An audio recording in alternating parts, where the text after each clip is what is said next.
Alors bonsoir à toutes et à tous, je suis ravi de vous retrouver pour cette énième rencontre de Lille et ce soir on a la chance de recevoir Florent Oiseau avec son cinquième roman Tout ce qui manque aux éditions Alary qui est sorti le 17 août dernier. Alors c'est un roman particulier, c'est un roman qui détonne évidemment dans cette rentrée littéraire qui une fois de plus avec le style et la patte des éditions Alary, c'est un roman différent et on va en parler, on va longuement en parler. Avant de débuter et de rentrer dans le vif du sujet, Florent, j'aimerais que vous nous parliez de vous, de votre parcours en tant qu'écrivain. C'est votre cinquième roman, je viens de le dire, mais justement, comment on évolue à travers ce milieu littéraire, puisque vous parlez beaucoup du milieu littéraire aussi dans le roman. C'est un cinquième roman. Pour vous, ça coïncide avec des sentiments particuliers, des émotions particulières. Qu'est-ce qui vous anime après l'écriture de ce cinquième roman? Bonsoir à toutes et tous. Déjà, merci de me recevoir. Merci Anthony. Ouais, moi déjà, cinq romans, donc ça y est, je suis presque un vieux monsieur de la littérature française.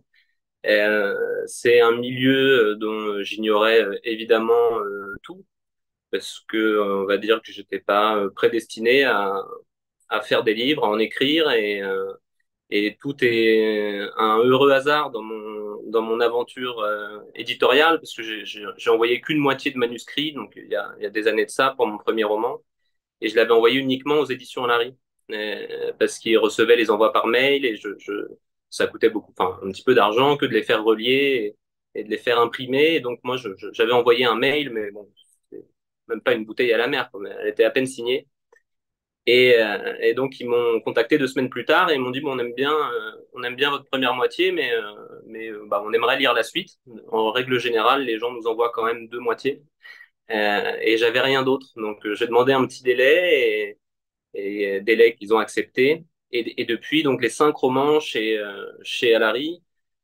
Le premier c'était tellement un hasard je- que je- finalement tout s'est passé avec beaucoup de légèreté. Je crois que je comprenais pas bien l'endroit où je venais de mettre les pieds. Je pense qu'on va dire, ouais, voilà, peut-être mes deux premiers romans. Il y a dû avoir une bascule avec le troisième, mais je comprenais pas bien mon métier et je comprenais pas bien la manière dont je voulais l'exercer et les livres que je voulais modestement laisser. Euh, je crois que celui-ci, alors j'appréhende moi en règle générale les sorties, les rentrées littéraires et à peu près tout ce qui se passe dans ma vie d'ailleurs, avec pas mal de légèreté, mais aussi de pragmatisme. Je sais qu'une rentrée littéraire, bon là, il y en a un petit peu moins cette année, mais en règle générale, c'est 500 livres. Quand on fait le bilan 4 mois plus tard, vous aurez 490 auteurs déçus. Donc je suis pas pessimiste, mais je sais comment fonctionnent les choses désormais. Je sais que les places sont chères, qu'on on espère peut-être toujours mieux. Donc je le prends avec beaucoup de philosophie, de légèreté, parce que pour le moment ça peut changer, mais j'aime encore le livre que je viens de faire.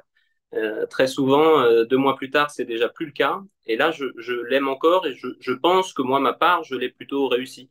Ensuite, le reste, ça me regarde presque déjà plus et c'est plus de mon ressort. Et vous parliez tout à l'heure du moment de bascule, le troisième roman, le moment de bascule. Qu'est-ce que ça implique concrètement? Qu'est-ce qui finalement a fait basculer les choses pour ce troisième? C'est d'avoir raté le deuxième.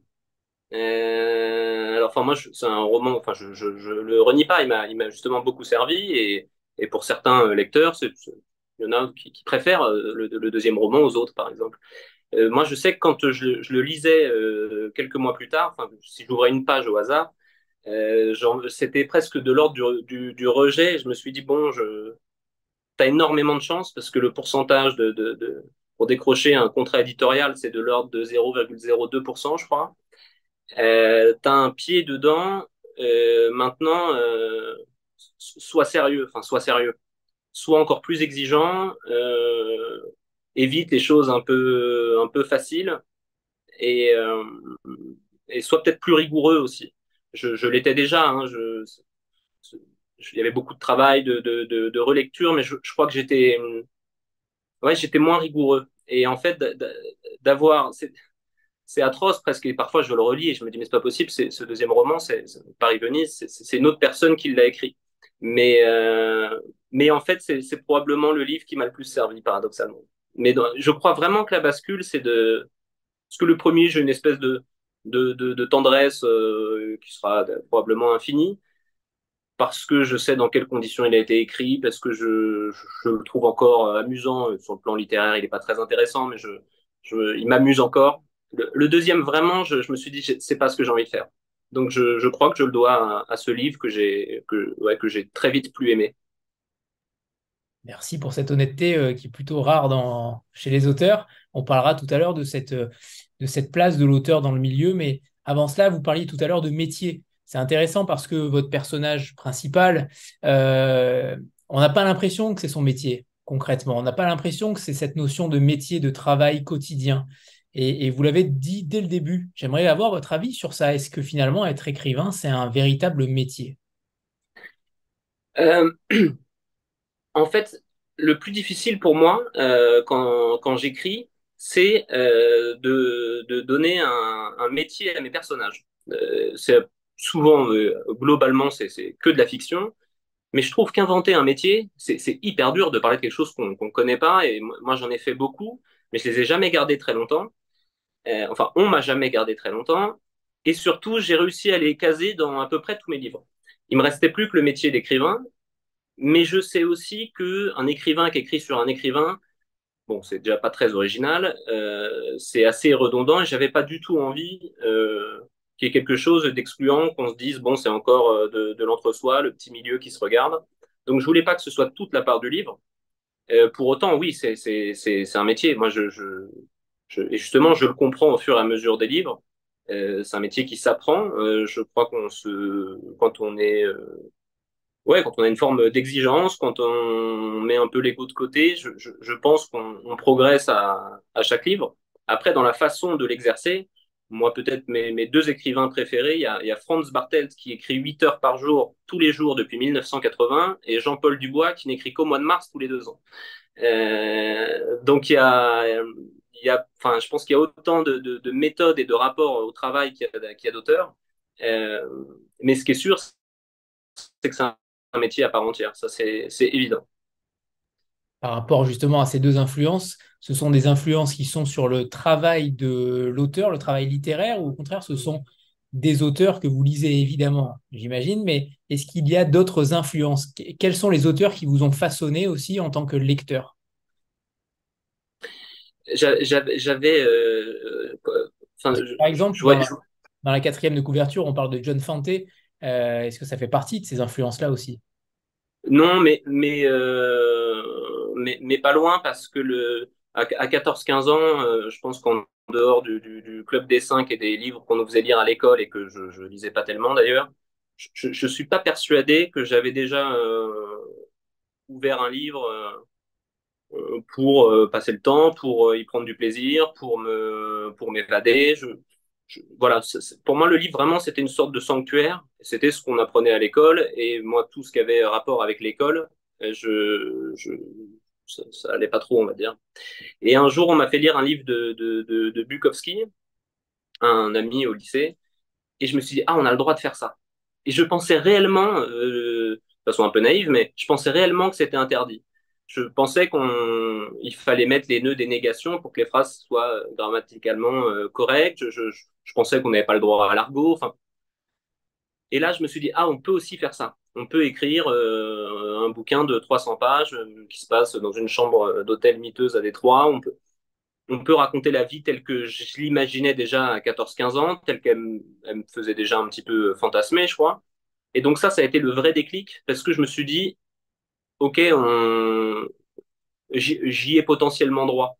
C'est pas un truc de nanti. Souvent, on voit le milieu littéraire, et même dans l'imaginaire collectif, je crois il y a un truc un peu bourgeois. C'est bon, à part pour certains, mais c'est le métier et j'ai fait à peu près tous les métiers payés au SMIC qui existent. C'est le métier le plus prolétaire que j'ai pu faire. Donc, mais il fallait que j'ai accès à cette révélation et ça a été Bukowski.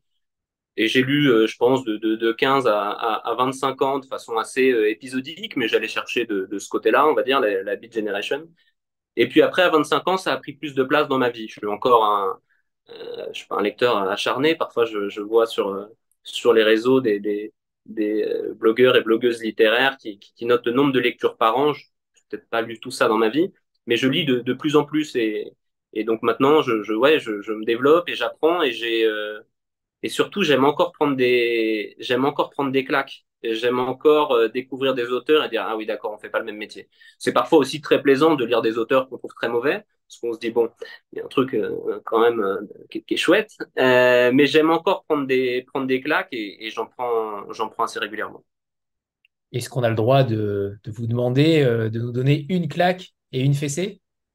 Là, très récemment, dans mes dernières lectures, et je suis à peu près persuadé, c'est un nom dont on parle beaucoup, et du coup, moi, je m'en méfiais. Enfin, je parle pas du tout de la personne, mais je me méfie parfois des livres qu'on porte trop vite au nu. J'ai découvert Maria Pourchet cet été et Jean Echenoz, que j'avais jamais lu.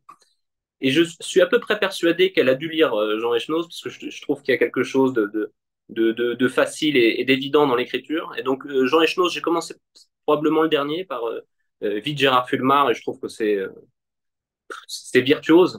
Et donc Maria Pourchet, j'ai lu son premier roman qui s'appelle Avancée. Et là, on se dit, ouais, d'accord, elle était déjà. Je vais lire les précédents, enfin les nouveaux, et probablement western d'ailleurs, mais elle était déjà très forte lors de son premier roman. C'est les deux là que j'ai lus cet été où je me suis dit, bon, il y a encore du boulot. Bon, mais alors là, on n'a pas la fessée par contre. Et la fessée, je dirais presque le silence de Julie Estève. Ah, Hmm. ok. Pas d'explication? Non, mais parce que pareil, c'est une écriture qui est ultra singulière, qui est brute. Enfin, il y a presque quelque chose de. Je la connais un petit peu, donc je sais qu'elle travaille beaucoup ses textes, mais il y a presque ouais quelque chose de fulgurant, d'instantané. C'est plein de réflexions, mais ça a pas l'air trop réfléchi en amont. Et ça, c'est le talent. Ok. Alors, on va parler peut-être de cette genèse de tout ce qui manque, parce que tout à l'heure, vous parliez du premier qui est apparemment qui a été écrit dans un moment particulier. Donc, est-ce que celui-ci, est-ce que tout ce qui manque a aussi été écrit dans un moment particulier? Parce qu'on a l'impression, je dis bien l'impression, qu'il y a quand même beaucoup de vous à l'intérieur de ce roman, comme souvent j'imagine, mais celui-là est peut-être un petit peu plus personnel que les autres. Vous nous en direz davantage. Mais est-ce qu'il y a une genèse par rapport à ce roman? Comment vous l'avez, comment il a débuté en réalité? C'est une question à laquelle je sais jamais trop répondre pour celui-ci et pour les précédents. Euh, Quand je commence un livre, je sais jamais que ça va donner un livre. Au début, c'est un document Word et j'en ai beaucoup, et tant mieux d'ailleurs, qui n'ont jamais abouti. Mais donc, j'ai pas de souvenir précis. Je travaille pas avec un plan. Je sais jamais en amont ce qui va se passer. D'ailleurs, une fois que le livre est terminé, je me rends compte que j'ai jamais véritablement fait le livre que je pensais faire quand je commençais. Donc je saurais pas trop répondre. C'était pas une période de ma vie où j'allais mal, où j'avais quelque chose à confier, où j'avais une blessure à penser. Enfin, il n'y a pas eu un déclic particulier, pour être tout à fait honnête. Et pourtant, le personnage principal est plutôt cynique, extrêmement drôle, provocateur. Il y a quand même beaucoup d'éléments qui font dire aussi que c'est un homme en colère. On a l'impression, en tout cas, qu'il est en colère, pas forcément en colère, une colère froide, mais une colère un petit peu détachée. Euh, Comment on écrit un tel livre avec autant d'humour, avec autant de subtilité et aussi d'observation sur le monde. Parce que souvent, les punchlines que vous envoyez sont extrêmement justes, extrêmement bien senties. Comment on forge ce genre de personnage-là, si ce n'est pas vous-même en tout cas? Euh, c'est le cas pour tous mes livres, ceux que j'ai un peu plus réussi et ceux que j'ai ratés. Le personnage et les personnages en règle générale, c'est toujours un homme qui fait un pas vers la sédition et deux vers la reddition. Euh, c'est ce qui m'intéresse. La colère, je sais pas, il y a de l'amertume, il y a j'écris pas trop sur la colère. je la ressens pas trop, à part quand je regarde mon équipe de foot en Ligue des Champions. Mais en dehors de ça, je suis pas vraiment en colère et je crois que mes personnages le sont pas tellement. Peut-être, en tout cas que c'est ce qui transparaît, mais c'était pas l'idée de base. Quant à l'observation, c'est presque devenu un trouble autistique, mais j'arrive plus à, si je suis dans un bar avec un ami, bon, j'écoute ce qu'il me dit, mais j'écoute aussi ce qui se passe à la table derrière, je regarde de la cuisson des frites, enfin, il y a un truc qui est, tout pour moi est une scène éventuelle, et, euh,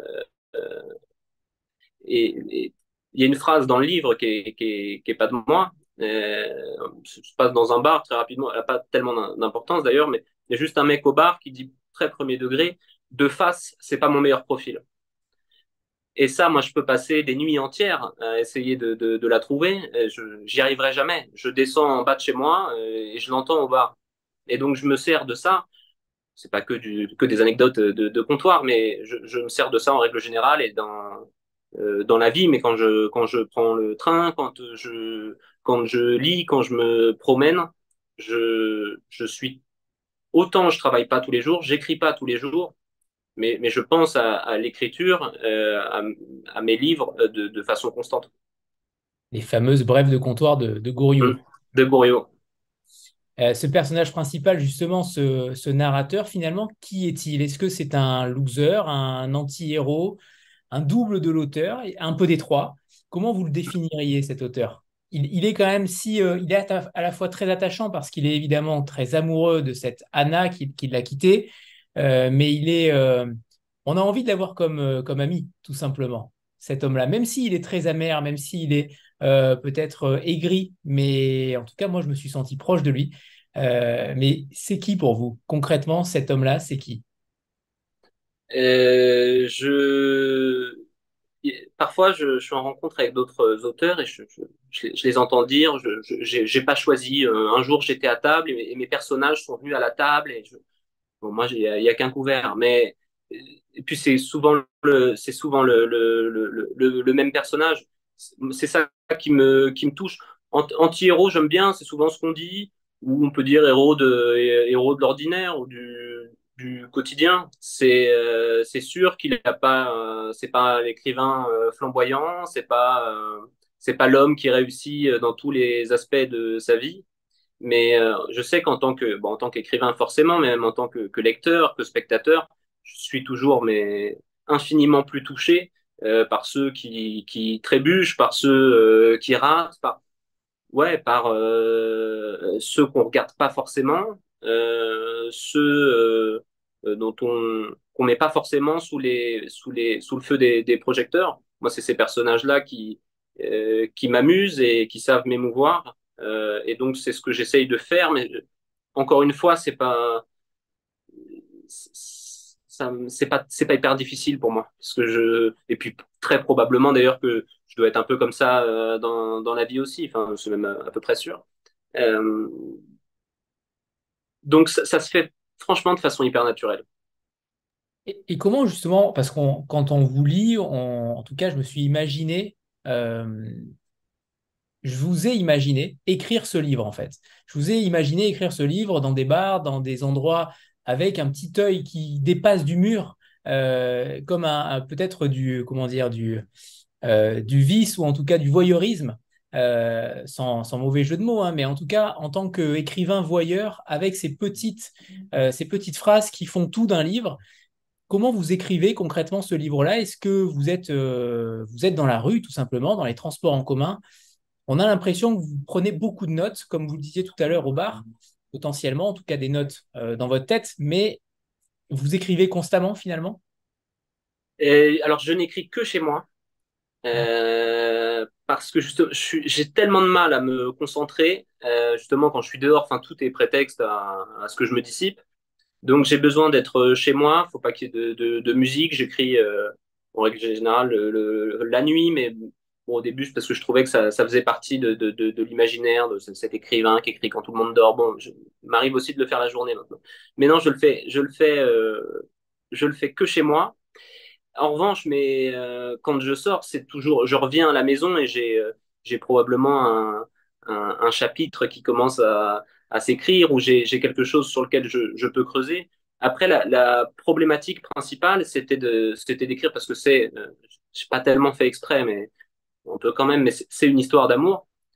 Et c'est bon, le thème le plus traité dans l'histoire de la littérature. C'est quelque chose, c'est un sentiment qui est à la fois formidablement universel. On a à peu près tous les mêmes symptômes.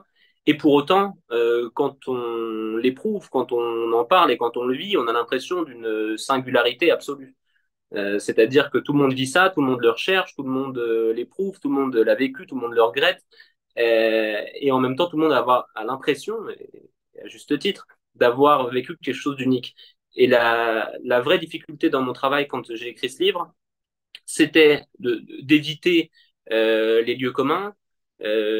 Donc, il n'y a jamais un cœur qui bat la chamade, il n'y a jamais une gorge qui se serre, il n'y a jamais des chaudes larmes. Mais le but, c'était quand même d'être à la fois universel et singulier. Et pour parler d'amour, ça me paraissait obligatoire. Ce que j'ai réussi, ça, j'en sais rien, mais c'était le vrai travail, il était là-dessus. Je sais pas si c'était trop la question de base, mais j'ai divagué. Oui, alors j'aimerais qu'on parle justement de l'amour, puisque vous dites, page 106, parler d'amour, j'avais toujours trouvé ça impudique, presque vulgaire, mais quand on perd une femme comme Anna, je crois qu'on peut aussi perdre ses vieilles certitudes. Est-ce que finalement c'est aussi impudique que cela de parler d'amour? Est-ce que c'est une question de siècle aussi, tout simplement? Parce qu'on sait que parler d'amour, il y a peut-être 3 4 siècles, c'était au contraire plutôt une bonne chose. Non, mais il y a beaucoup de gens le font. Enfin, c'est pas, ça reste encore le sujet le plus traité et certains construisent des œuvres entières en ne parlant que de ça et c'est très beau et très louable. Euh, Moi, je crois qu'il y avait un peu de posture. C'est-à-dire que, bon, je vous laisse, tenez, je vais vous raconter autre chose, mais ça m'intéresse pas. Et typiquement, c'est là où je sais que enfin, ouais, je vais pas parler de livre de la maturité, je vais éviter ces phrases toutes faites, mais je pense que je me le serais pas autorisé il y a deux, trois livres. Et là, j'en ai rien à faire, quoi. Enfin, enfin, si j'enlève ça de mon livre, il y a plus de livre. Alors peut-être qu'il y a pas grand-chose dans les autres, du coup, parce qu'il n'y a pas d'amour, mais je crois pas, en tout cas, que ce soit devenu une valeur surannée. J'ai l'impression que ça a encore, que l'amour a de beaux jours devant lui. Vous considérez donc que la digression dans ce roman-là, ce n'est pas l'amour? Parce qu'au final, C'est-à-dire, j'ai eu l'impression qu'il y a quand même il y a des digressions. Souvent, vous partez un petit peu loin, dans des zones dont on n'avait évidemment rien vu venir, dont ce tueur de chiens. Mais on en reparlera après. Mais finalement, c'est le sujet principal du livre pour vous, c'est véritablement cette relation entre Anna et Laurentis. c'est en tout cas le point de départ. Euh, mais non, c'est pas toute l'histoire. Alors, je me suis probablement mal exprimé, mais en règle générale, de toute façon, l'histoire principale, euh, c'est pas celle qui m'intéresse. Ce qui m'intéresse, c'est toutes celles qui viennent graviter autour, et je pense que ce sont elles qui nous façonnent en réalité. C'est-à-dire que si je trace un patron de moi-même et que je donne les informations principales dont je dispose, sexe, âge, lieu de naissance, on n'en apprendra pas tant sur moi qu'avec tout un tas de détails, de souvenirs. Donc, euh, c'est le point de départ, puisque de toute façon, le livre commence, mon personnage se fait quitter et que très vite, il se rend compte que lui, tout ce qu'il a à offrir, à opposer, c'est d'écrire pour la récupérer. Donc, c'est le point de départ, évidemment, mais c'est pas tout le livre. On parle aussi beaucoup de solitude, au pluriel et au singulier, du métier d'écrivain, de souvenirs, de doutes, d'espoirs, d'échecs, de choses qu'on a pu fabriquer, de choses qu'on a pu détruire. Et non, non, il ne s'agit évidemment pas que d'amour. Et je rebondis sur la question du second plan, où là, vous écrivez également, j'aime le second plan, le détail oublié, pointer le viseur sur une cible n'ayant pas vocation à en être une. C'est ça en réalité, c'est la Hum. question du second plan qui vous intéresse particulièrement. Oui, et c'est pareil pour mon personnage, c'est-à-dire qu'il n'a pas de souvenir, il n'a pas un souvenir de la date à laquelle il a rencontré Anna. Par contre, il se souvient avec précision de la banque où elle a tiré 20 euros, de la marque de cigarettes qu'elle fumait. Enfin, c'est plein de petits détails que d'autres n'impriment pas et que lui retient. Et évidemment que ça m'intéresse aussi.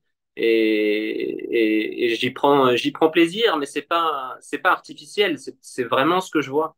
Euh, j'ai- enfin, j'ai- Mon père me racontait que quand j'étais petit, il m'avait amené aux eaux de Vincennes, donc nous on est du 93, donc c'était pas très loin, et il m'a dit que j'allais passer l'après-midi à nourrir les pigeons. Et en fait, je me dis que c'est pas un hasard. Enfin, les girafes, j'en avais rien à foutre. Par contre, les trois pigeons dégueulasses qui étaient devant le zoo, ça m'amusait beaucoup de leur jeter du pain. Je pense que c'est un peu la même chose ouais, quasiment 30 ans plus tard. Ça se comprend. Et notamment le dernier repas également. Il se souvient du dernier repas Mm. pris avec Anna.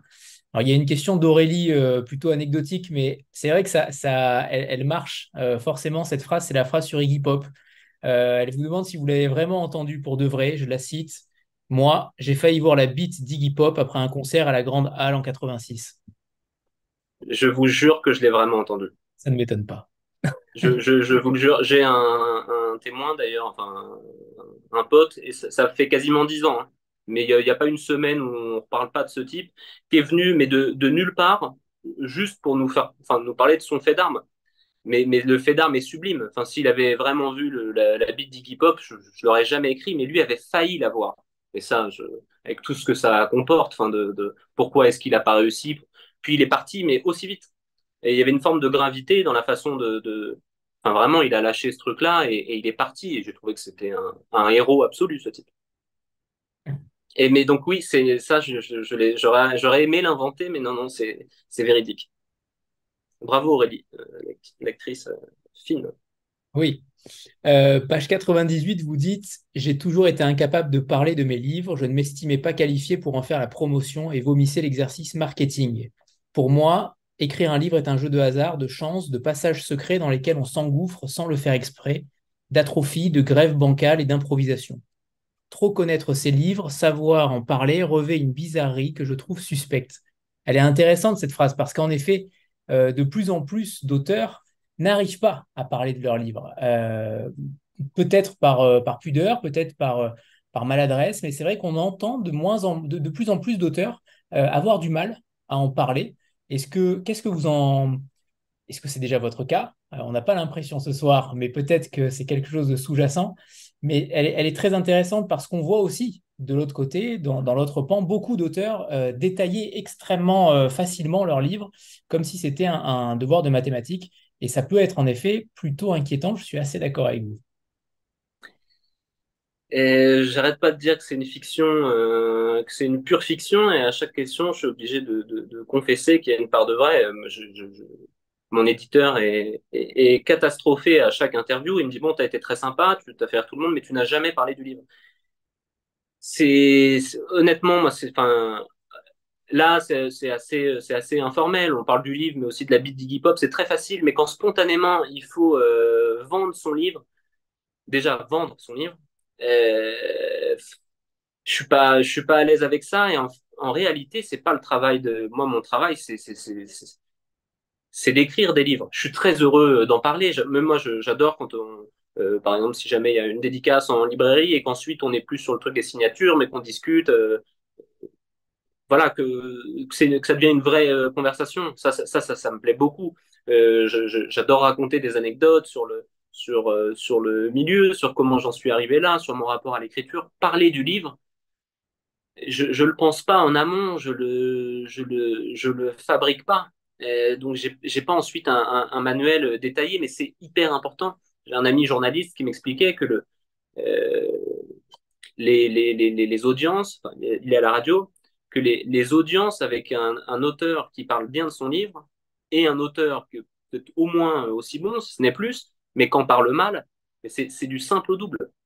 Et je comprends, si je regarde la télé et que je vois quelqu'un qui, qui bafouille, qui me dit je sais pas pourquoi j'ai fait ça, non là je saurais pas vous aider, oui peut-être, non. Je me dis bon, suivant. Enfin non, je continue de regarder en fait, c'est pas vrai. Mais Ce qui est terrible, et, c'est qu'au final, l'écrivain est en train de devenir une sorte d'acteur, alors qu'il ne devrait pas l'être. Il n'est pas formé pour ça, il est formé pour écrire et non pas pour parler, logiquement.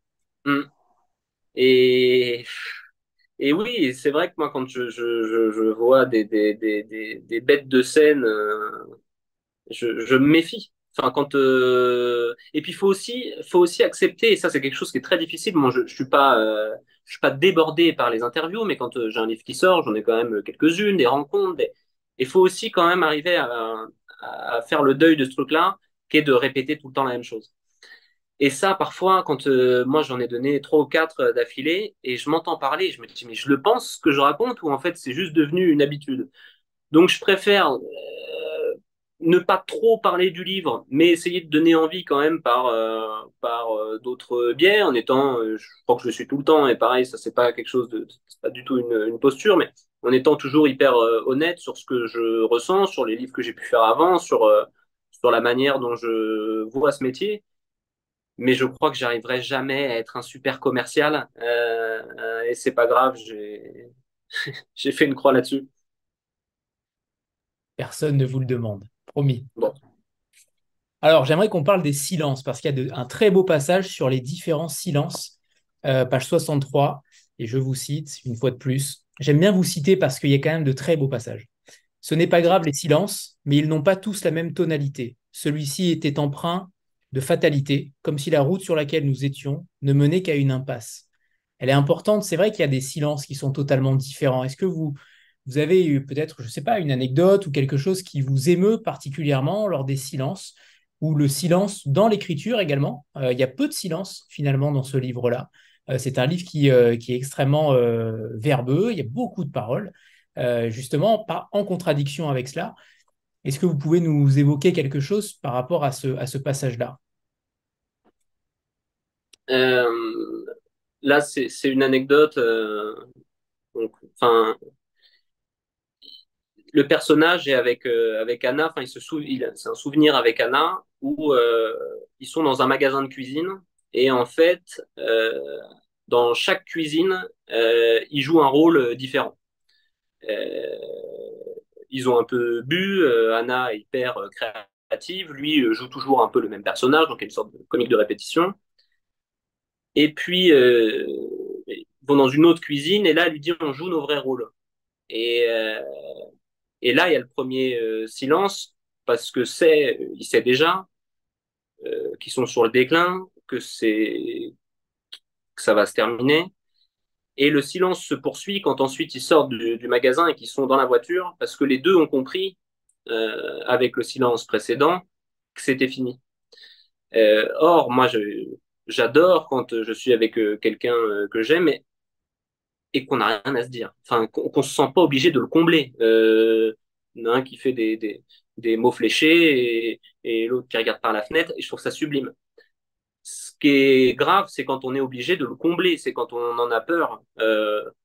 Et j'en ai jamais peur. Bon, c'est souvent des anecdotes avec le bistrot en bas de chez moi, mais il y a un type que je connais depuis 15 ans. On a passé mais des hivers ensemble, coude contre coude. Je sais pas si on s'est échangé plus de 10 phrases. Et on est mais incroyablement amis.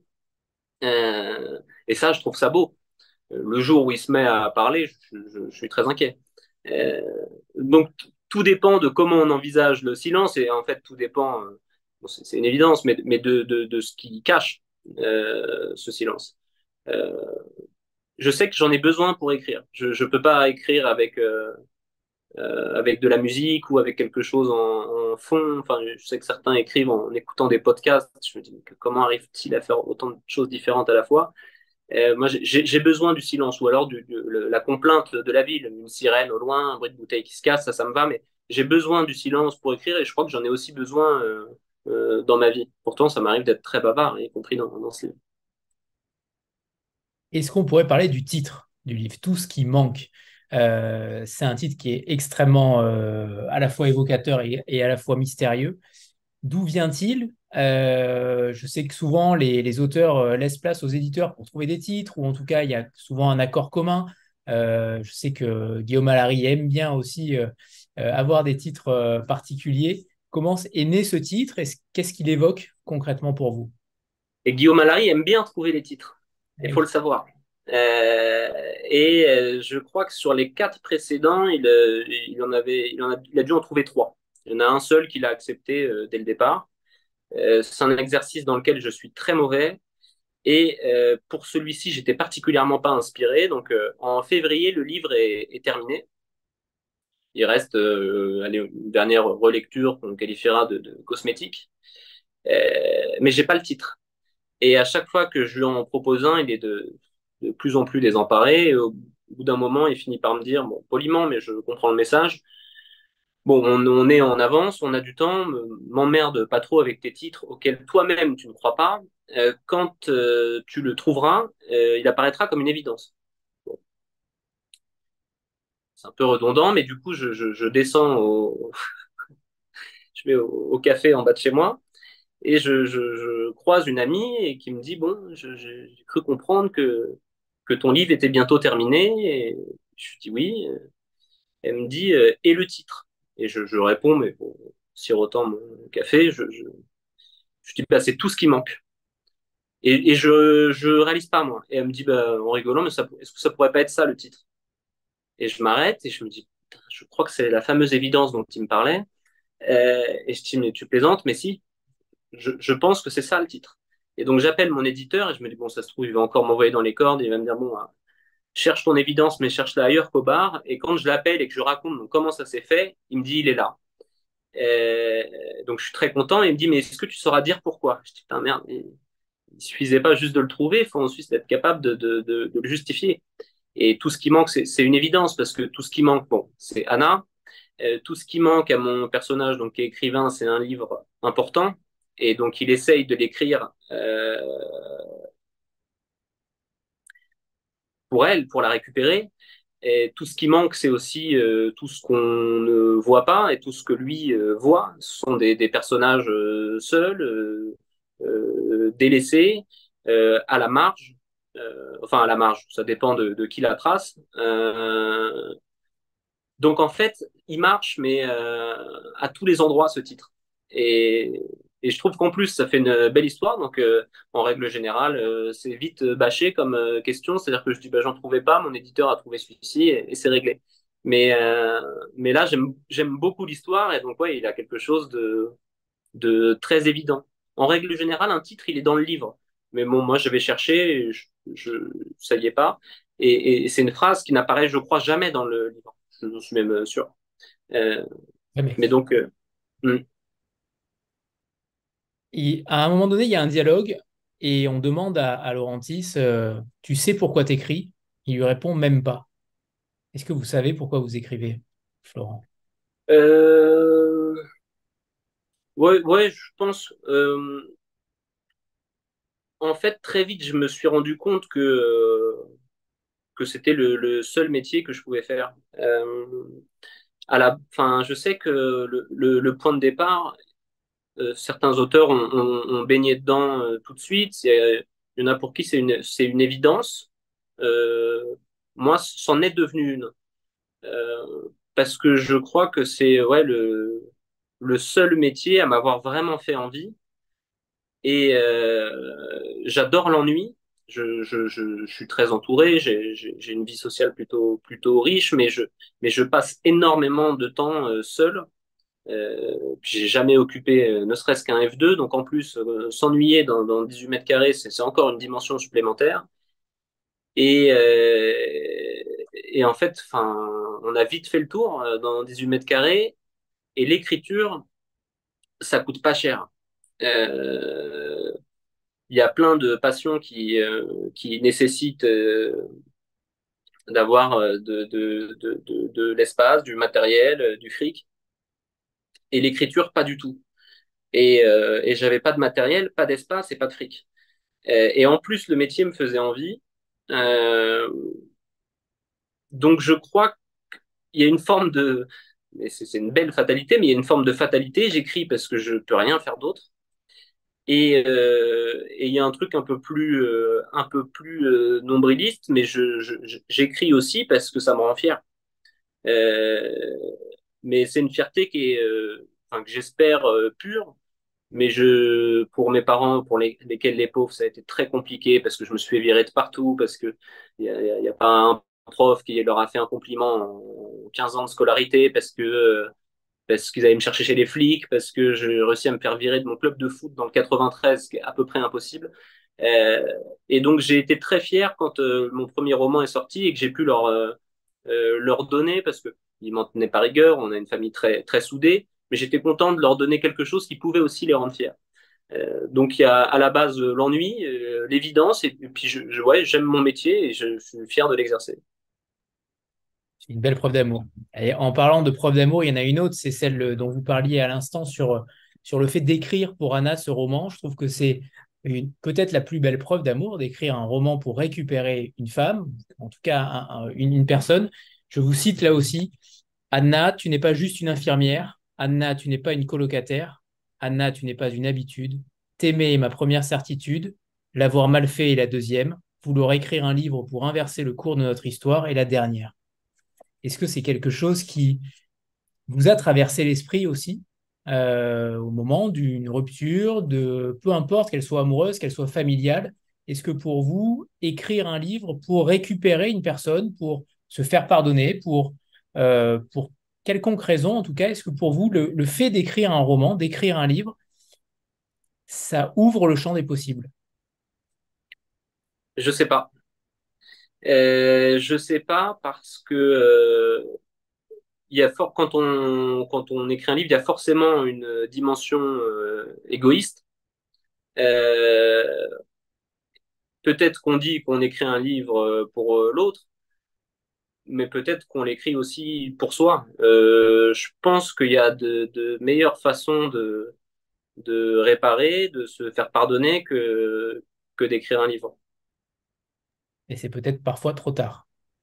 Et c'est souvent trop tard. Vous parliez également au tout début du livre, vous parlez je ne spoile rien évidemment, vous parlez de l'absence de lucidité de certains écrivains sur leur propre travail. Ça, c'est très intéressant aussi parce que on en a parlé légèrement, mais euh, comment dire, vous vous frottez à la fourmilière du milieu éditorial aussi, que ce soit sur les éditeurs, que ce soit sur les auteurs, avec une grande lucidité sans aucun manichéisme, et ça, c'est plutôt très rare. Vous parlez de cette absence de lucidité des auteurs sur leur propre travail en accusant souvent les autres, en accusant souvent les éditeurs, les attachés de presse ou quelqu'un d'autre qui n'aurait pas forcément fait son travail. Comment vous expliquez ce nombrilisme-là? Est-ce que, en tant qu'auteur, vous aussi, il y a cette difficulté-là à comprendre qu'au final, en fait, ma question étant, est-ce que l'auteur est le seul responsable d'une, entre guillemets, défaite littéraire, d'un non-succès littéraire? Vous l'expliquez dans le livre légèrement. Vous dites que potentiellement, l'auteur n'a qu'une seule matière, c'est ce qu'il écrit, et donc il ne peut être que responsable.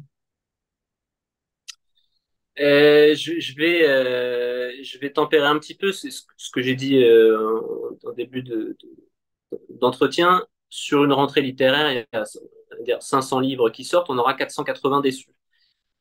Mais on n'a pas 480 nombrils. C'est quand même un métier où pour l'extrême majorité, on passe plus de temps à être pauvre que riche, on passe plus de temps à être déçu que content, on passe plus de temps à ne pas être choisi. Euh, et je comprends que ça use, parce que c'est à la fois un métier qui est formidable quand on se réveille à l'heure qu'on veut, on n'a pas trop d'injonctions, enfin, la pénibilité du travail. Quand je nettoyais des chiottes, je savais ce que c'était. Écrire, c'est pas le cas.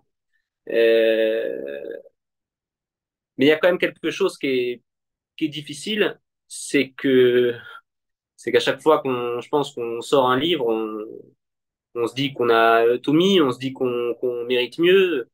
Après, il faut être un petit peu, voilà, faut être conscient des chiffres, et les chiffres, ils sont impitoyables. C'est-à-dire que 80% des auteurs vendent moins de 1000 exemplaires. Donc, il faut une forme d'ego pour se dire, moi, je mérite d'être dans les 20% qui vendent plus. Et donc, de toute façon, je pense que quand on commence, quand on choisit d'écrire, je pense qu'il y a une part de narcisse, de nombrilisme, bon, qui est déjà bien présente. Mais il y a aussi tellement de désillusions, de déceptions. Il y a de tout. Il y a beaucoup de livres qui ne fonctionnent pas parce qu'ils sont pas bons, parce que le public n'a pas adhéré. Il y a aussi beaucoup de livres qui n'ont pas été primés et qui ont marché parce qu'il y a eu le bouche à oreille, parce que des gens en ont parlé. Donc il y a plein de choses. Il y a aussi beaucoup de très mauvais livres et de très mauvais auteurs qui ont la carte. Et je le dis sans aucune espèce d'amertume, il faut savoir la gagner, cette carte. Et je comprends que ça en épuise certains. Mais parmi les épuisés, il y a aussi des mauvais auteurs qui, eux, ne savent pas qu'ils sont mauvais. C'est peut-être mon cas, mais je suis pas encore trop épuisé, moi. Donc, franchement, il y a de tout. Mais il y a pas, c'est pas uniquement un milieu de géniards insatisfaits. Il y a aussi beaucoup d'auteurs blessés et légitimement, franchement. C'est vrai, c'est vrai. Et vous mesurez, vous nuancez également dans le livre, mais évidemment, souvent le négatif prend le pas sur le positif. On va faire une petite photo de groupe avant que vous puissiez nous lire un premier extrait, Florent. Mhm. Hâte. Pour ceux qui ne l'ont pas encore lu, voilà, le livre est sorti, on se recoiffe, mettez-le bien en avant, il le mérite. Parfait. C'est à vous, Florent.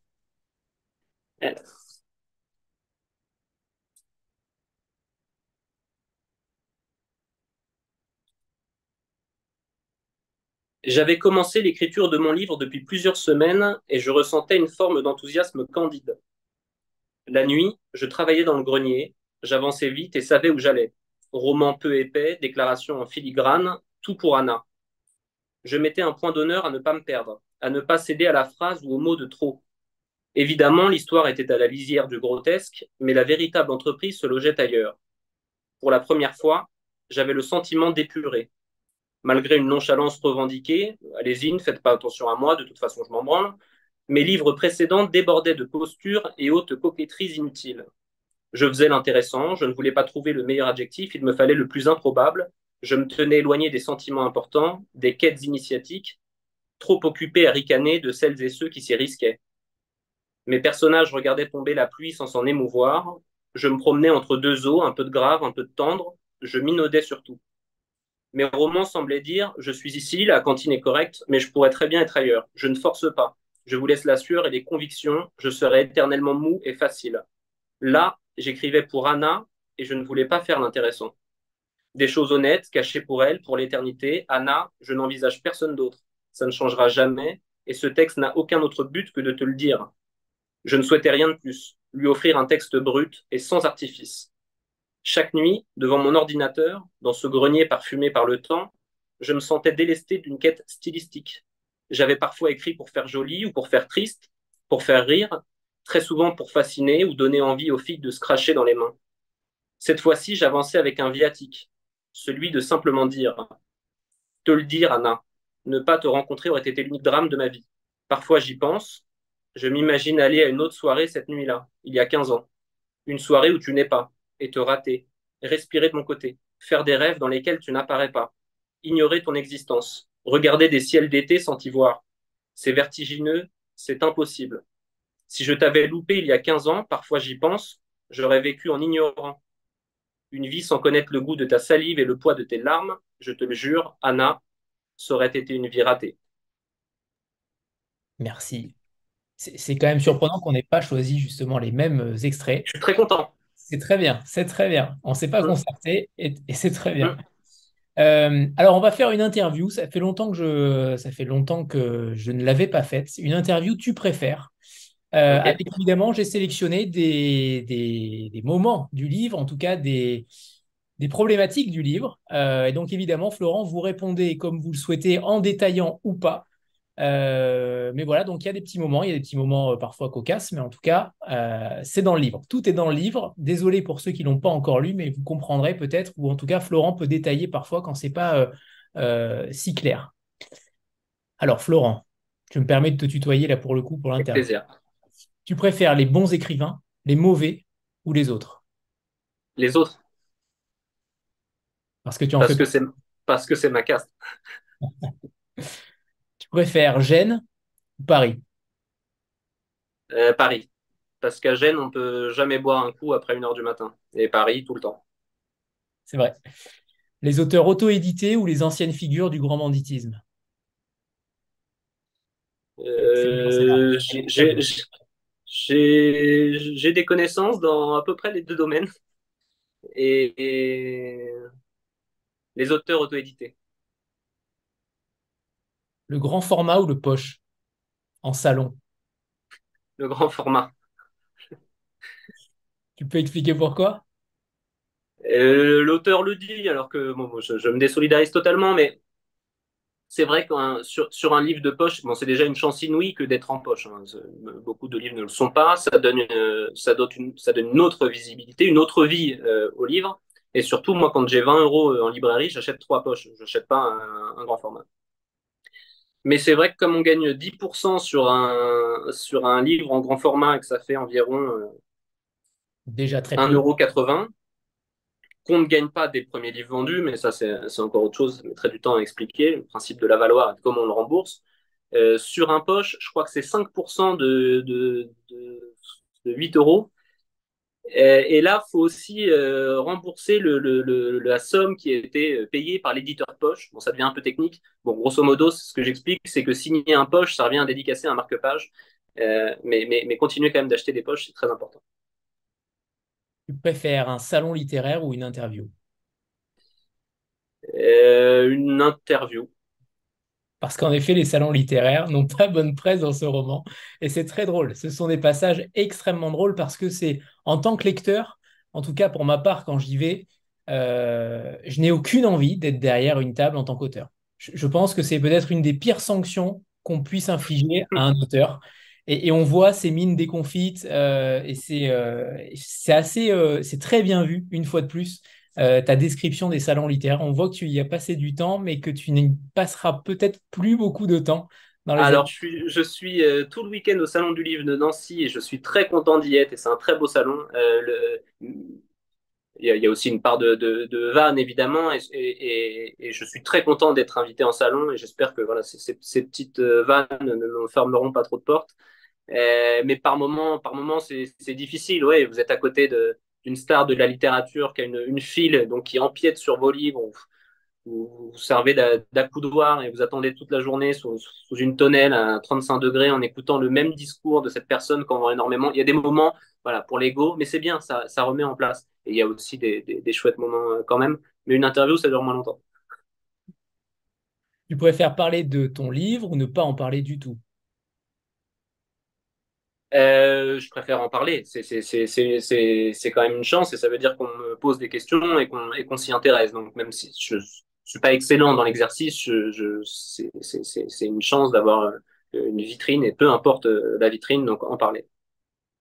Tu préfères les personnages de romans ou la vraie vie? Pour moi, la frontière est ténue, en tout cas dans mes romans. J'aime bien quand les personnages de romans ressemblent aux personnages de la vraie vie. Tu préfères Trieste et Montfermeil ou Bordeaux et Nice? Trieste et Montfermeil. Sans hésiter. Là, je pense que je dois me mettre à peu près toute la France à dos parce que dans chaque livre, j'envoie un scud totalement gratuit. Parfois, c'est la Seine-et-Marne, parfois, là, en l'occurrence, c'est Nice et Bordeaux. J'ai absolument rien contre ces villes, mais Montfermeil, c'est là où je suis né et Trieste, c'est une ville euh, que j'ai connue complètement par hasard parce que j'avais oublié un sac avec toutes mes affaires dans un train qui partait à Trieste. Et mon sac est revenu avec toutes mes affaires quand je travaillais dans le Paris-Venise. Et du coup, je me suis dit, si mon sac est allé à Trieste et que ça s'est bien passé, je devrais aimer aussi. Donc l'été suivant, je suis parti à Trieste et j'ai adoré cette ville. Et je le dois à un sac à dos. Donc Trieste et Montfermeil, mais je demande aux Bordelais, aux Niçois de ne pas m'en tenir rigueur. Niçois que je suis. Ah, merde, désolé Anthony. Alors, j'ai adoré parce que c'est vrai, en effet, on s'ennuie. C'est vrai. D'ailleurs, il y a un très beau passage sur les villes qui t'ont animé, cette odeur que tu ressens constamment. J'ai eu aussi cette impression quand je suis parti à Palerme il y a quelques temps.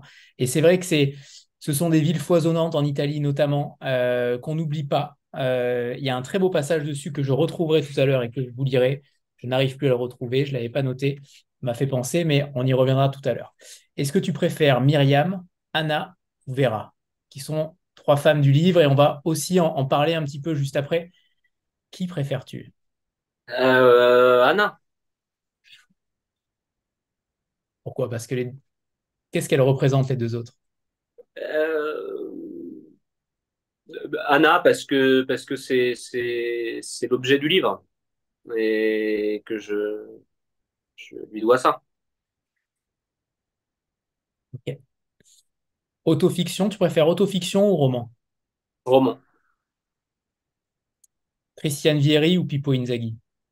Ah, ça dépend si on joue avec un ou deux attaquants, mais j'adorais Inzaghi. Il a fait l'exploit de mettre un doublé en finale de Ligue des Champions avec un seul tir, je crois. Et surtout, il avait ce truc. La légende dit qu'il est né hors jeu. Et je pense qu'avec désormais la vidéo, désolé pour ceux qui n'aiment pas le foot, je m'arrête dans 10 secondes, mais je pense qu'avec la vidéo, il en aurait marqué 3 fois moins. Mais c'est un anti-héros parce qu'il était pas grand, il courait pas vite, je pense qu'il savait pas faire 10 jongles, mais il était toujours au bon endroit au bon moment. Et surtout, il n'allait jamais remercier le mec qui avait jamais généralement fait le travail. Et il célébrait avec une forme de prétention absolue, personnage de livre. Je l'aime infiniment aussi, tu en parles très bien, tu Ah, devrais faire un livre sur lui. Tu pourrais sans je doute. note. Merci. Beau compliment.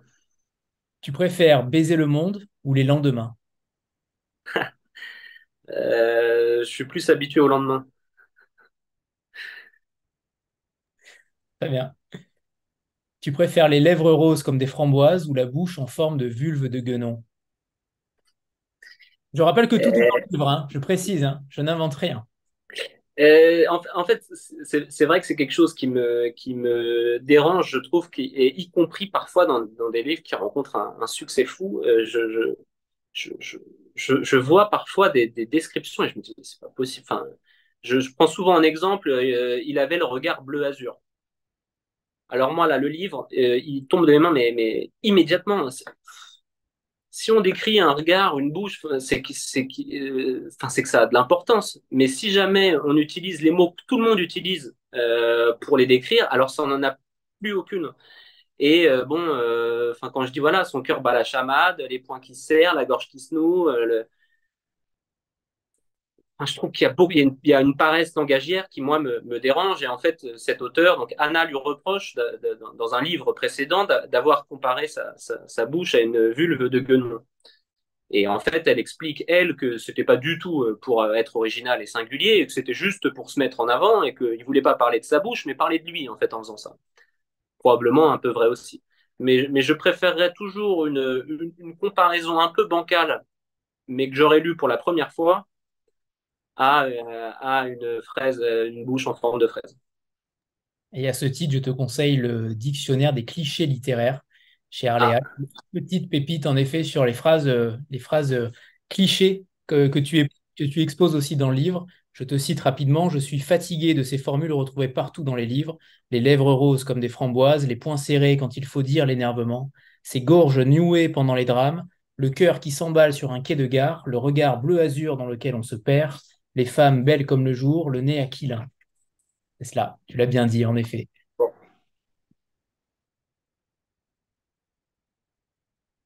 Pardon, j'avais coupé le micro. Et la dernière question, est-ce que tu préfères le premier plan ou le second plan? C'est comme, c'est comme pour la première question, on préfère toujours l'endroit où on se trouve, et je crois que je suis plutôt un homme de second plan, et ça me va très bien. Merci Florent. Merci beaucoup. Alors, Joël, c'est à toi. Oui. Bonsoir Florent. Bonsoir Alors Joël. nous, on s'était rencontrés lors du prix Orange et d'ailleurs il y a Geneviève qui va aussi poser une question. Ah, Et voilà, bah moi j'ai retrouvé ton humour dans le livre et j'adorais cette petite phrase sur le chien. On trouvait plus de tristesse dans les yeux de ce chien que dans toutes les pièces de théâtre russes. Voilà, donc moi j'aimerais bien que tu me parles un petit peu de ce chien. Est-ce que tu as eu un chien? Et voilà, il a quand même un prénom humain, il s'appelle Xavier, c'est pas rien. Merci Joël. D'autant que ça me permet pour la première fois à peu près depuis le début de l'entretien de dire que c'est un truc totalement inventé. J'ai jamais eu de chien. Et c'est vrai que c'est un des personnages les plus importants du roman parce que quand donc mon héros arrive en Dordogne, donc, l'endroit où il est obligé de partir, parce que sa femme, enfin, ils habitent Paris, mais sa femme l'a quitté, donc. Il y a un chien qui le suit quand il sort de la gare, et il va essayer de l'abandonner à peu près tout au long du livre, et il n'y parviendra jamais. Euh, et en fait, enfin, je veux pas faire du tout de parallèle un peu étrange, mais dans mon précédent livre, mon personnage était père, et c'est un sentiment que enfin, c'est un sentiment, c'est pas un sentiment, mais c'est quelque chose que je connais pas. Et j'avais peur de pas être juste en utilisant la voix d'un père. Et là, j'avais peur de ne pas être juste en tant que maître chien. Donc, il y a une relation qui est très décousue, mais qui est finalement hyper importante. Et j'en avais pas parlé jusqu'à présent. Donc, merci Joël, parce que c'est peut-être la plus belle relation du livre finalement. Mais dans 18 mètres carrés, je peux pas, j'ai pas la place. Non, hélas. Très bien. Geneviève, qui a retrouvé la caméra. Ça, c'est bien. Ah bah, j'espère bien. Maintenant, il faut le micro. On va y arriver, Geneviève. Le micro en bas à gauche. Voilà, Je connais pas cet ordinateur que j'ai dû emprunter quand même. Bon, ça y est. bonsoir Florent, bonsoir Anthony et tout le monde. Alors moi, je vais entrer vraiment dans le petit détail et je ne sais Ça te va pas très bien. si Je tiens à dire, pardon de t'interrompre, Geneviève, je suis déjà très content de te voir. Ça te va très bien les cheveux. On est un peu raccourcis, j'aime beaucoup. je te remercie Florent. Bon, moi, j'entre dans le détail. Tu ne seras peut-être pas surpris. Dans ton précédent roman, tu parlais d'une laverie. Dans celui-là, c'est une BNP. Et je me posais la question de savoir quelle était l'origine et l'objectif de ces deux choses qui reviennent régulièrement? Est-ce que c'est un leitmotiv? Est-ce que c'est un fil d'Ariane? Est-ce que c'est un petit détail, une anecdote? Parce qu'après tout, ton personnage dit bien que quand il lit ou quand il écrit, il préfère les anecdotes en fait à l'histoire principale. Ou est-ce que tu as pour objectif de euh, créer chez tes lecteurs un genre de réflexe de Pavlov? En tous les cas, si c'est le cas, pour moi, ça marche parce que depuis ce temps-là, quand je passe devant une laverie, je me dis Florent Oiseau, les fruits tombent des arbres. Maintenant, c'est la BNP, Florent Oiseau, tout ce qui manque. Et la BNP est juste à côté de chez moi et c'est ma banque. Alors, effectivement, je ne suis pas prête d'oublier Je tes préfère quand rendez-vous. même que tu penses à moi quand tu passes devant une laverie plutôt qu'une banque. Parce que hélas, il y en Oui, a, la, il y a la, un des deux lieux que je fréquente plus que l'autre. Et d'ailleurs, il doit y avoir un parallèle. Ça fait partie de ce qu'on disait sur le détail qui peut paraître inutile. Alors, non, la laverie, en fait, je les mets dans deux catégories différentes. Je trouve que c'est vraiment un endroit romantique et romanesque. J'y suis encore allé cet après-midi. Bon, je m'y suis pas attardé parce qu'il faisait, je sais pas, 70 degrés. Mais je trouve vraiment que c'est un lieu qui est joli. Et j'aime beaucoup aussi les stations-service. J'ai été pompiste. Et les laveries et les stations-service, on peut un peu croiser tout le monde. Donc ça, j'aime beaucoup. Hmm. La BNP, j'ai dû sentir que c'était ta banque, mais c'est plus un prétexte. Voilà, c'est une façon peut-être un peu pudique de dire bon que mon personnage ne se souvient pas de la date de leur rencontre, mais qui se souvient de la banque à laquelle elle a fait un retrait d'argent. C'est plus une forme de clin d'œil, de détail il y a un peu de pudeur là-dedans, mais j'ai aucune, non, j'ai pas de part, j'ai pas d'action, j'ai même pas de compte à la BNP. Alors que la laverie, vraiment, je trouve que c'est un lieu inspirant. En tous les cas, ton livre est absolument Merci Geneviève, merci beaucoup. Flo, c'est à toi. Oui, bonsoir. Déjà, moi, j'ai adoré ce livre. Je suis une fan absolue et vraiment celui-là m'a régalé.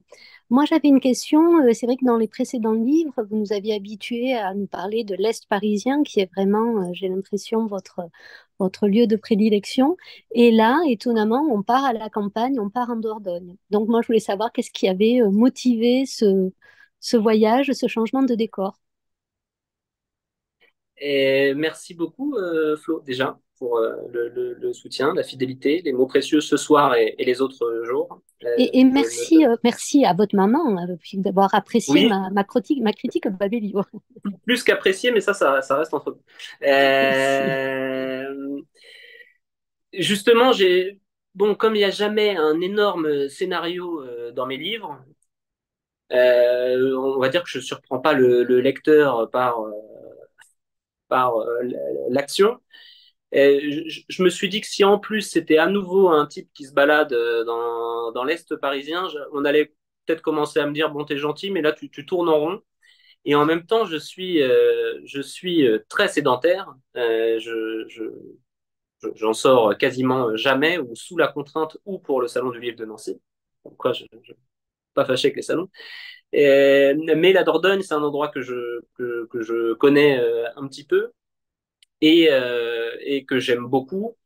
C'est très vert, c'est très calme. Et je voulais justement que le décor, qui est toujours chez moi un personnage à part entière, je voulais que le décor, alors, ne prenne pas le dessus sur l'histoire.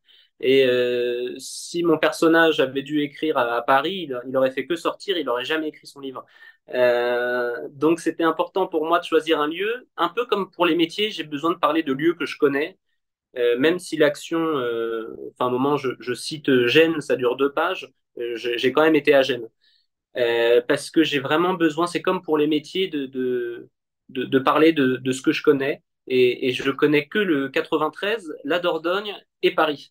Donc c'était pas uniquement un choix par défaut, mais c'est aussi parce que ça se prêtait beaucoup à cette forme d'introspection. Je voulais une forme de lenteur. Et c'est vraiment un village que je cite pas le nom du village, mais c'est un village que je connais beaucoup. Il n'y a pas un commerce. Il y a peut-être 50 personnes dans le bourg et je trouvais que ça collait bien avec l'hiver, c'est particulièrement, faut s'accrocher.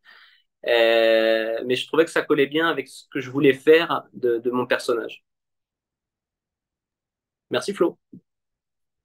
Je reviens sur les questions de ville, j'ai enfin retrouvé le passage.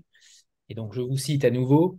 J'entretiens un rapport étrange avec les villes que je connais. Il y en a peu. Comme pour les humains, je nourris des sentiments intimes envers elles. Je peux leur vouer une passion incoercible, les détester avec acrimonie, éprouver de la rancœur, en avoir peur, les respecter avec déférence. Trieste me bouleverse, Montfermeil m'émeut, Bordeaux, Nice, je bâille. Je trouve une odeur à Paris que je ne sais pas expliquer, mais je la sais mienne. Un parfum imperceptible pour les autres, découlant d'une combinaison multiple de différents facteurs. Et parfois, selon son odeur, je sais comment sera la soirée, j'en devine le déroulement exact. Ça vous fait ça, concrètement, quand vous aimez une ville? Il y a ce côté indescriptible. C'est vrai que j'en ai parlé à certains amis aussi. Personne ne comprend autour de moi. Alors, peut-être qu'on est deux, Florent, mais en tout cas, je vous comprends totalement sur cet amour, ou en tout cas sur cette alchimie que vous avez quand vous découvrez une ville, ou en tout cas quand il s'y passe quelque chose de poignant. C'est peut-être une forme de synesthésie, hein. Ouais, enfin, c'est difficile, mais enfin, parfois, dans ma tête, un jour de la semaine a une couleur, mais je sais pas trop pourquoi. Et ça me fait pareil avec les odeurs. C'est quelque chose d'instantané. Quand je sens quelque chose, je me dis pas, tiens, à quoi ça pourrait me faire penser, ou qu'est-ce que je pourrais dire de cette odeur. Il y a quelque chose qui se fait et que je ne décide pas. Et ça me fait beaucoup ça avec Paris. Et quand je quitte Paris et que je sors, je pense que si on me bande les yeux, je pense que je peux dire si je suis arrivé à Gare du Nord, Gare de l'Est, Montparnasse, Bercy, ou même Gare de Lyon. C'est dur de faire le distinguo entre Bercy et Gare de Lyon, mais je pense que je saurais le faire. Et, et si en plus, bon, j'ai tous mes sens, je pense que je peux savoir comment va être la soirée. Parfois j'ai tort, mais en règle générale, je sens quand il y a une forme d'électricité, je sens quand il y a de la frivolité. Enfin, c'est vraiment quelque chose que je maîtrise pas, mais qui me frappe à chaque fois. Et ça me le fait à chaque fois que j'aime une ville. Mais c'est probablement lié d'ailleurs. Très bien. Jennifer ou Franck, ou les deux, je ne sais pas. Si vous arrivez à poser la question en même temps, Ce sera que moi, c'est moi qui gagnais. ok. Bonsoir Jennifer et Franck. Bonsoir. Bonsoir. Bon, voilà, moi j'ai découvert votre livre, enfin, je vous ai découvert récemment, j'avais entendu parler de vous en bien, je n'avais pas eu la chance de vous lire. Et j'ai trouvé votre roman vraiment très chouette et je trouve que vous avez une voix vraiment singulière. Mais ce qui me touche énormément, c'est la façon dont vous parlez de vos personnages secondaires, en fait. Notamment la mère d'Elbari ou le gendarme ou tous ces personnages un petit peu, finalement, dont on n'entend jamais parler les trois quarts du temps dans les autres livres, en fait. Et notamment la description de la vieille avec son fils quand ils sont à l'espèce de fête, là. Je l'ai trouvée vraiment très émouvante, en fait. Et en même temps, faite avec, enfin, avec un regard quand même très caustique en même temps, parce que c'est toujours trop, il y a toujours la phrase qui dit les faibles, les cons, c'est une distraction tentante. Donc ça, j'ai adoré parce que je ne sais pas comment vous faites pour arriver à... Voilà, peut-être ma question, ça va être celle-là d'ailleurs. Comment faites-vous pour arriver à être aussi critique, entre guillemets, parce que c'est pas... Et en même temps, à donner autant d'émotions en fait à vos personnages parce qu'on sent que vous les adorez. Euh, je, Dans la vie, je suis très moqueur, je suis très chambreur, et j'adore ça. Mais je ricane pas. Et je crois vraiment que c'est une. Enfin, je distingue vraiment les deux entre rire de et rire avec. Euh, et donc j'ai aucun problème à chambrer, que ce soit une femme, un homme, quelqu'un du monde rural ou de la ville ou mais parce que je le fais avec avec la même honnêteté déjà. Je me prends autant la tête pour chambrer Nice que pour chambrer une paysanne ou un auteur multiprimé. Mais je me moque pas et il y a toujours ouais il y a toujours une vraie tendresse qui est pas et ça me fait plaisir parfois je sais que et je peux le comprendre tout à fait parfois je vois des critiques où je et ça fait partie du jeu mais où les personnes n'ont pas décelé et donc je me dis bon j'ai peut-être raté quelque chose peut-être qu'on a l'impression que c'est quelqu'un qui est au-dessus ou qui est condescendant ou qui a l'impression vraiment de ouais voilà de surplomber la masse. Non, pas du tout. Moi, la masse chez moi, elle n'existe pas. Mais on sent que c'est une tendresse qui n'est pas feinte, hein. Vraiment, et c'est ce que je trouve assez fort, c'est de réussir à, comment dire, à avoir un regard ironique et en même temps de sentir que voilà que c'est ce qui vous touche justement en fait. Peut-être qu'aussi c'est cette faiblesse-là qui vous touche, j'imagine. En tout cas, moi, c'est ce que j'ai beaucoup apprécié dans votre livre, en plus du reste, évidemment. Merci beaucoup, Jennifer. Mais merci, Franck, aussi. Ouais, c'était sympa. Non, mais c'est vrai, cette histoire de condescendance, il faut quand même prendre du recul sur ce que vous écrivez. L'époque n'est pas forcément la bonne, peut-être aussi, pour que les lecteurs arrivent à avoir ce second degré parfois. C'est difficile aujourd'hui d'avoir du second degré, d'avoir une prise de recul. Est-ce que vous êtes, je trouve que vous êtes en fait courageux d'écrire un livre assez ouais, caustique, critique. Il y a quand même de sacrés punchlines. Je ne suis pas sûr que d'autres auteurs aient eu le courage de le faire. Enfin, je trouve que vous le faites avec une telle tendresse et une telle facilité, avec le style notamment, et ça paraît tellement limpide. Mais je trouve que voilà, si on vous reproche en effet ce côté condescendant du narrateur, c'est aussi peut-être par rapport à cette période-là qui est quand même très difficile aujourd'hui littérairement, où il y a beaucoup de censure, en tout cas il y en a parfois. On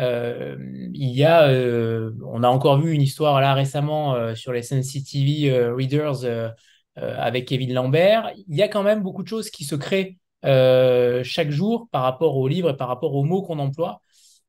Quel est votre rapport aussi sur cela? Est-ce que finalement vous vous mettez, est-ce qu'il n'y a aucun filtre chez Florent Oiseau? Je m'en fiche totalement. Je m'en fiche totalement et en plus, je pense qu'il y a peut-être enfin, des sujets qui sont plus difficiles à traiter, à aborder. Enfin, les miens, ça va. Mais si c'est pour, par contre, ouais, croquer quelqu'un ou un trait de caractère, je m'en fiche, je m'en fiche complètement. Je, je fais vachement confiance au lecteur, déjà. Et si jamais quelqu'un l'a mal compris, c'est peut-être aussi que je l'ai mal expliqué. En fait, c'est pas grave. Moi, une fois que j'ai fait le livre, ensuite, je peux plus influer sur la façon dont les personnes le comprennent, le reçoivent. Ça me regarde presque déjà plus. Non, c'est de ma mère là, j'ai dû épurer un peu pour elle parce que à un moment, j'ai un passage où j'y vais beaucoup sur les chants basques et ils ont des amis basques. Mais je me suis dit, maman, bon, c'est faire la part des choses. Elle me dit oui, mais quand même, on enlevait un tout petit peu. Bon, j'ai enlevé un tout petit peu. Bon. Mais donc, elle, ça l'embête. Bon, moi, dire que je trouve les chants basques atroces, ça me pose aucun problème. Et non, franchement, si je commence à réfléchir à ce que je peux écrire, ne pas écrire, j'ai jamais envie de blesser les gens. Et ça, je le sais. Et à partir du moment où ça, je le sais, je suis tranquille avec moi-même. Non, je me censure jamais. Puis bon, ça va, je mets pas non plus les pieds dans un plat hyper. Enfin, c'est pas très grave tout ce que j'évoque. Très bien. Et j'aimerais qu'on parle tout à l'heure, vous parliez des villes et aussi des couleurs. Vous parliez des couleurs. Le jaune a une importance particulière aussi, puisque le narrateur envoie tout ce qui fait référence au jaune à Anna jusqu'au bout. J'aimerais que vous nous parliez de ça. Est-ce qu'il y a chez vous aussi cette sensibilité aux couleurs, je ne sais pas, est-ce que ça représente des émotions particulières? Est-ce qu'il y a quelque chose derrière les couleurs et notamment le jaune? Euh, En fait, ouais, de temps en temps, comme je vous l'ai dit, je me réveille et j'ai l'impression de voir la journée d'une certaine couleur. Et ensuite, enfin, ça peut évoluer au fur et à mesure de la journée. Donc, je pense que j'ai un truc. Là, le jaune, c'était surtout un clin d'œil. Euh, Peut-être personne n'a vu d'ailleurs. Infidélité. Euh, et non, non, justement, j'y ai pas pensé du tout. Et je suis beaucoup moins retors que j'en ai l'air. Mais non, non, c'est pas du tout il y avait pas de référence à l'infidélité. Ok, ok. Donc on ne saura pas. Il y avait une référence apparemment, mais on ne l'a pas. Bah, en fait, elle est pour une vieille tante qui est plus de ce monde et qui m'amenait à la maternelle et elle me dit c'est une dernière phrase qu'elle m'a dite. Elle se souvenait que quand j'étais petit, le premier feutre que je prenais pour dessiner, c'était le jaune. Voilà, c'était donc elle pourra plus lire le livre, donc pas comprendre le clin d'œil. Et comme je suis très pudique, je voulais pas le dire, mais comme vous êtes très bon intervieweur, vous me l'avez fait dire. Bravo, bravo Anthony. Laurent, pardon. Il y avait Flo qui avait une question sur l'anecdote sur la carpe. Sur la carpe quoi, je ne sais pas comment on dit carpe quoi, koi. Coy. Koi, voilà. Est-ce qu'elle est issue d'une conversation de bistrot? Parce que c'est vrai que c'est une histoire. Quand on lit le début, en tout cas, on y croit clairement. Tout est possible dans la vie, on y croit clairement. On ne dira pas comment ça se termine en tout cas, mais c'est quoi cette anecdote? Elle est quand même lunaire. Non, elle m'est venue, non, non, elle m'est venue comme ça et je trouvais l'idée amusante. Au tout départ, je voulais, je voulais même faire entièrement un livre là-dessus. Puis bon, je suis Je revenu à regrette. la raison. Je Mais regrette. je crois aussi, vraiment, mon idée de départ, c'était de faire un livre là-dessus. Et puis j'ai renoncé. Enfin, quand j'en parlais brièvement à des proches, je sentais vraiment ouais, tout le monde très dubitatif. Et donc je me suis dit bon, mais je la recaserai quand même quelque part. Donc je l'ai recasé, ça devient un chapitre. Mais ouais, je voulais presque en faire un livre. Moi. Mais non, pour le coup, ça c'est inventé. C'est très fort. Alors, pour terminer cette rencontre, si plus personne n'a de questions, est-ce que vous nous feriez le grand plaisir de nous donner une lecture d'un second extrait, Florent? Bien sûr. Merci.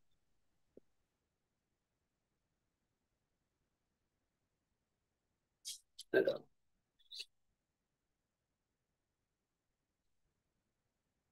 Dehors, il se met à pleuvoir.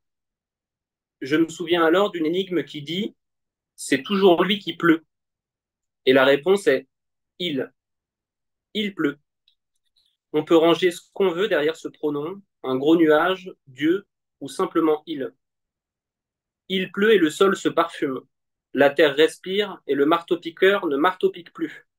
On la ferme, les terrasses soufflent, le dehors se lave, les esprits s'apaisent, les gouttières rigolent, les rigoles goûtent. Il pleut sur le maquillage des Anglaises qui regardent le Moulin Rouge en buvant des canettes de Carlsberg et ça creuse des sillons amers sur leurs grosses joues.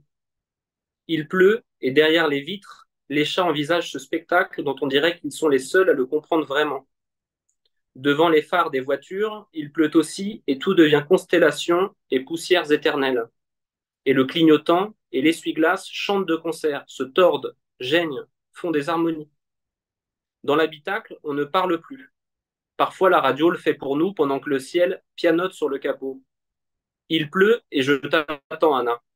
Il pleut alors on en discute, il pleut alors on fume, on laisse le parapluie dans l'entrée, on pose une baguette mouillée sur la table de la cuisine, on ferme la fenêtre. Il pleut alors on pense plus fort, plus dur. On écoute le bruit qui se diffuse, qu'on imagine voyager ailleurs, là où on voudrait être quand il pleut, dans une forêt ou dans ton cou. Merci Florent. Et une dernière question, Merci. parce que Bien sûr. une dernière question sur ce qui va advenir de la suite de Florent Oiseau. Alors, ce ne sera pas un ouvrage sur la carpe koi. En tout cas, pour l'instant, ce n'est pas le cas, mais sait-on jamais. Mais est-ce que vous avez déjà un sujet? Est-ce que vous avez déjà quelque chose, une observation qui va peut-être faire naître un prochain roman? Vous écrivez pas forcément tous les ans. Les romans se sont écrits parfois, je crois que ça a commencé en 2016, 2018, 2020, 2021. Est-ce qu'il y a déjà quelque chose en préparation aujourd'hui? Alors, aucune idée, aucune motivation, aucun point de départ, aucune bribe de rien. Et généralement, c'est dans ces moments-là qu'il faut se méfier. C'est parfait. C'est parfait. Merci infiniment, Florent. Merci, On c'était a... top. Merci Anthony. Et tout le Merci. monde d'ailleurs, toutes les personnes qui étaient présentes. Merci beaucoup. Merci infiniment à tous. Merci pour vos questions. Et évidemment, on suivra tout ce qui manque parce qu'il le mérite. C'est un superbe roman, différent de beaucoup d'autres et avec un esprit critique et un sens de l'observation qui est plutôt singulier. Et véritablement, j'ai beaucoup souligné votre livre. J'ai quasiment tout souligné, ce qui revient à dire que je n'ai rien souligné, presque. Mais en réalité, j'ai vraiment beaucoup apprécié ce roman et je vous souhaite le meilleur, Florent. Merci beaucoup Anthony. À tous. Merci, ça me touche. Au revoir tout le monde. Merci, au revoir. Pareil, on se retrouve dimanche avec Charline Effa pour son roman Les femmes de Bidi Bidi aux éditions Emmanuel Colas. Au revoir tout le monde.